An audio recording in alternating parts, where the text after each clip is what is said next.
जय श्री हरि राधा राधे भक्तों।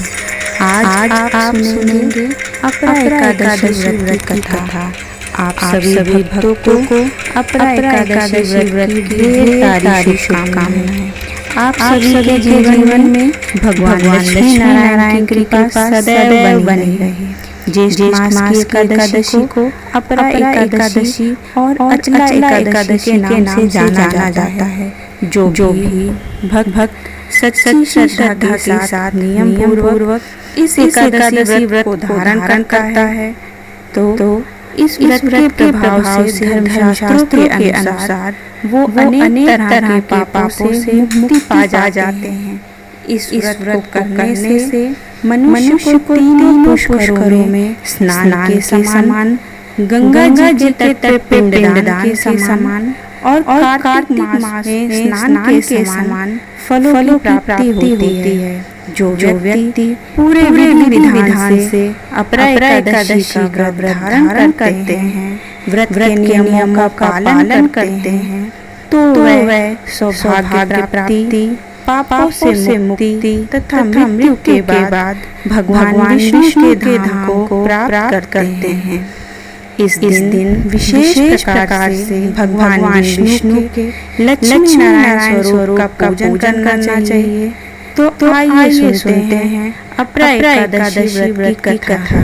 तो एक बार प्रेम से बोलिए भगवान विष्णु की जय, माता लक्ष्मी की जय, सभी देवी देवताओं की जय।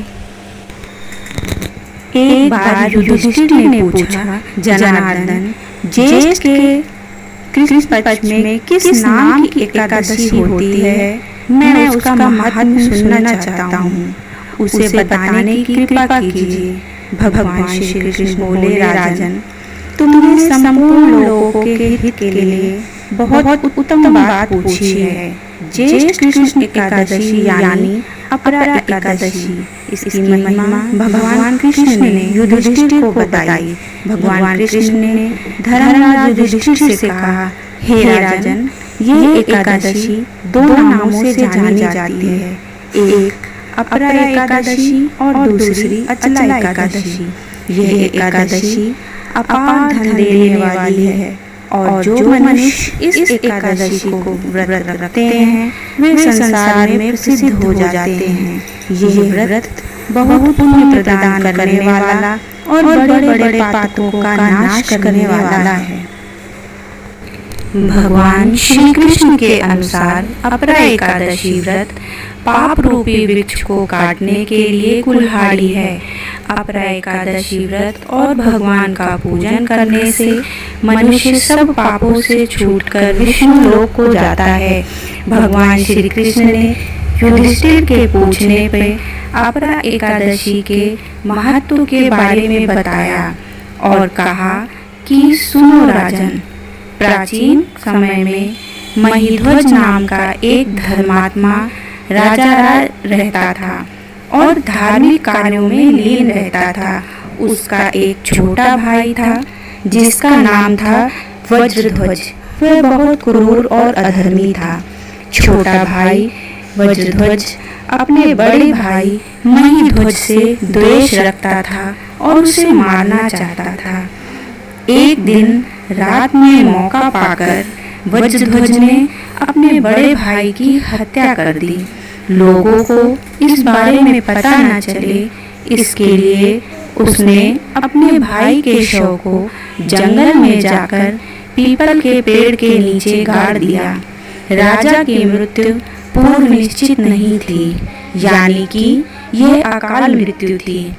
अकाल मृत्यु होने की वजह से महिध्वज प्रेतात्मा बनकर उसी वृक्ष पर रहने लगा और उस पेड़ में रहकर लोगों को परेशान करता था। एक बार धौम्य नामक ऋषि उस वृक्ष के पास से गुजरकर जा रहे थे।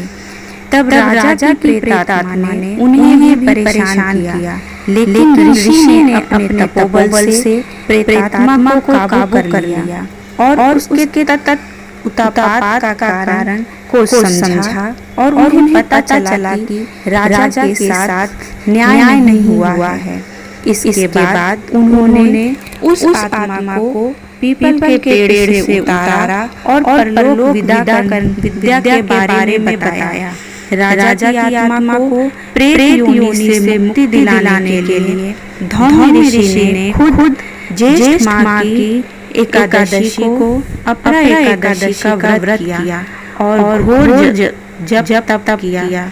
इस व्रत के पुण्य से धर्मात्मा को प्रेत योनि से मुक्ति मिल गई। इसके बाद राजा की आत्मा ने ऋषि का धन्यवाद किया और स्वर्ग लोक को चली गई। भगवान श्री कृष्ण ने युधिष्ठिर से कहा, हे राजन, ये कथा मैंने लोक हित के लिए कही है। इसे पढ़ने और सुनने से मनुष्य सभी पापों से मुक्त हो जाता है। तो एक बार प्रेम से बोलिए लक्ष्मी नारायण की जय, लक्ष्मी माता की जय। आइए जानते हैं अपरा एकादशी व्रत के शुभ मुहूर्त और तिथि के बारे में।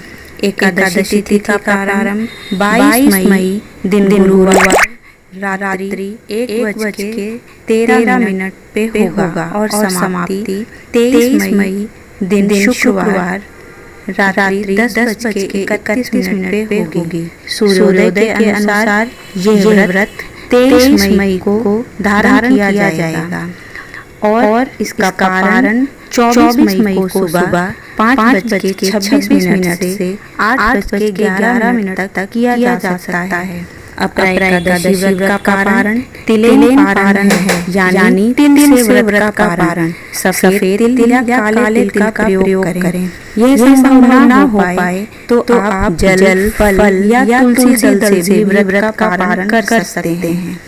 आशा करते हैं कि ये जानकारी आपको उपयोगी लगी होगी। अगर आपको इसी प्रकार की ज्ञानवर्धक जानकारी चाहिए तो चैनल को लाइक और सब्सक्राइब करना ना भूलें। जय श्री हरि।